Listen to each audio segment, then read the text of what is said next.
Представитель Национальной картинной галереи адвокат Ялса Миканба представила суду учредительные документы, запрошенные истцом в ходе предыдущего заседания. Представитель истца компании «Строймонтаж-сервис 492» адвокат Тея Чигунава задала ряд вопросов по представленным документам.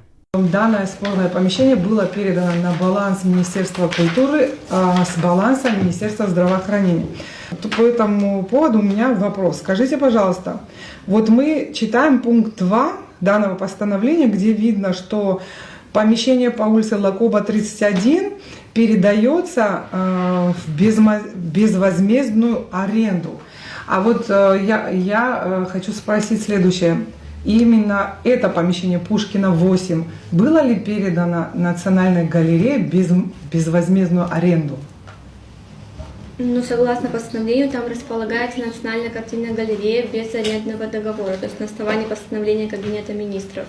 Адвокат Тея Чигунава попросила предоставить технические документы, которые были оформлены при передаче здания с баланса Министерства здравоохранения на баланс Министерства культуры в 1999 году.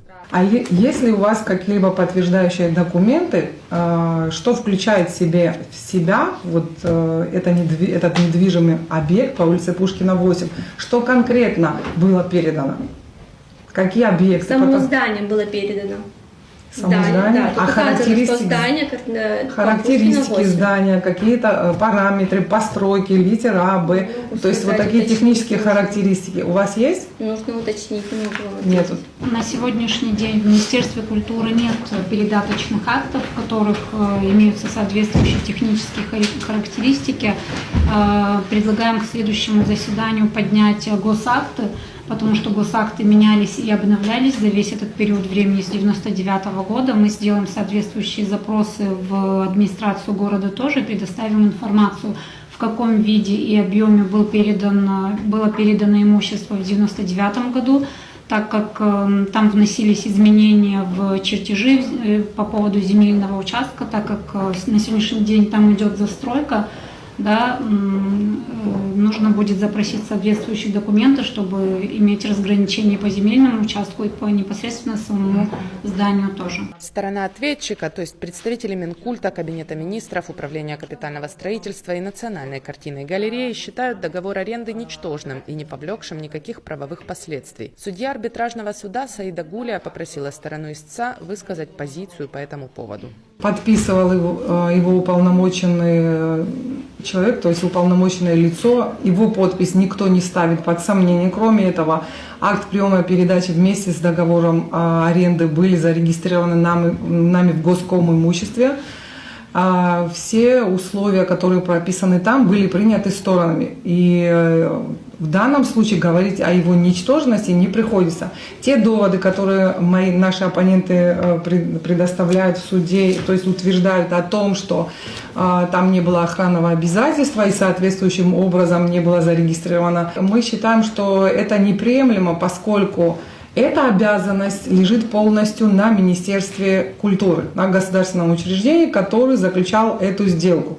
То есть это не входило в наши обязанности. И тот закон, о котором они говорят, как раз таки четко предусматривает, что этот договор должен был зарегистрировать именно госучреждение, то есть в данном случае Министерство культуры. Никто не перекладывает ответственность. Сегодня в соответствии со статьей 20 закона прямо указано, что в случае, если договор аренды не прошел соответствующую процедуру регистрации именно в Государственном управлении охраны объектов историко-культурного наследия, он является недействительным. На Министерстве культуры не лежала обязанность, как прямо не указано в законе. Указано, что сам договор должен был пройти соответствующую процедуру регистрации. Более того, здесь речь идет о том, что не Госкомимущество является органом, ответственным за регистрацию такого вида договора, а управление охраны объектов историко-культурного наследия. Также хочу отметить, что договор аренды, он не соответствует форме, поскольку необходимо было заключать охранно-арендные договоры. Мы неоднократно заявляли свою позицию. Министерство культуры на момент заключения договора являлось тем госорганом, который обязан был регистрировать, так как в 2014 году в процессе реорганизации госуправление было присоединено к Министерству культуры, и функции госуправления осуществляло Министерство культуры на момент заключения договора. Что касается самого договора, формы подписания и заключения, Мы опять же подтверждаем ту информацию, что договор не был составлен специалистами Министерства культуры, правовым отделом или сотрудниками департамента. То есть это который ответственность занимался... Министерства культуры? Да, это ответственность Министерства культуры, но опять же в делопроизводстве Министерства культуры данных документов не было. Ни в регистрационных журналах, соответствующих ни самого охранного договора, ни договора аренды не было. Мы на прошлое заседание предоставляли выписки из журналов регистрации, можем предоставить повторные. Судья арбитражного суда Саида Гулия задала ряд уточняющих вопросов представителю истца. Скажите, пожалуйста, вы до 24 года не общались с арендодателем? С 21-го? Насколько я знаю, нет, потому что в помещении требовалось, естественно... А вы когда подписали договор и акт приема передачи, вы вообще в помещение заходили в это? Вы что-то там делали? Значит, ключи были от входных дверей, оно было, конечно, в плохом состоянии. То есть там была входная дверь, был замок, да, и были ключи? Да, насколько мне доверитель сообщает, да, были ключи.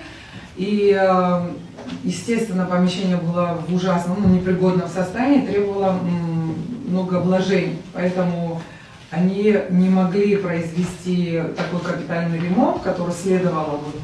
И в связи с этим, то есть объект был в непригодном состоянии какое-то время. И когда уже начались работы, и нашему доверителю стало известно об этом, он начал обращаться уже с письмами в Министерство культуры.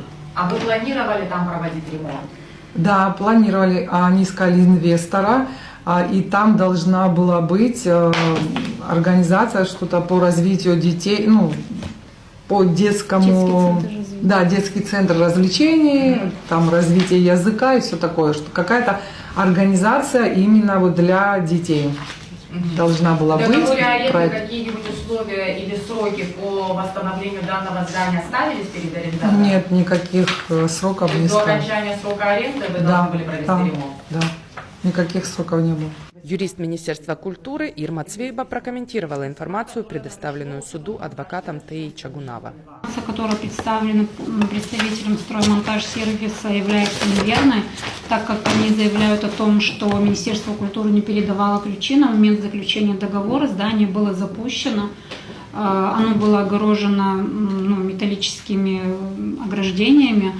Что касается входных дверей, их не было, то есть внутри здания были заросли, не было ни окон, ни дверей, поэтому говорить о том, что Министерство культуры каким-то образом не передавало ключи от дверей несуществующих, это абсурдно. Что касается того момента, что представители строймонтажа сервиса ни разу не обращались в Министерство культуры до 2024 года, мы об этом неоднократно говорили. За этот период времени, с 2021 года, с момента заключения договора, Министерством культуры силами сотрудников Министерства культуры, а также художников, представителей общественности, несколько раз данное здание было очищено, опять же, от этих зарослей, и сами художники после заключения данного договора, договор был заключен в сентябре, насколько я помню, это была акция в октябре, художники Абхазии, Союз художников и представители общественности, они проводили там выставку в данном здании, и тогда тоже представители строймонтажа сервиса не заявляли о том, что они являются арендаторами на тот момент, и не предъявляли никаких претензий и не обращались в Министерство культуры. То есть 2 раза там проводились акции по расчистке и проведению там выставки в нежилом помещении, без окон, без дверей. Но опять же представители строймонтаж-сервиса не обращались на тот момент в Министерство культуры с какими-то требованиями не проводить там выставки, либо освободить их здание. На этом заседание суда было отложено до 3 октября. Стороне ответчика потребуется время, чтобы подготовить технические документы на здание, запрошенные стороной истца. А адвокат «Строймонтаж-сервис 492» Тея Чагунава попросила время на изучение документов, предоставленных Национальной картинной галереей. Надежда Боровикова, Инна Лагухава, Абаза ТВ.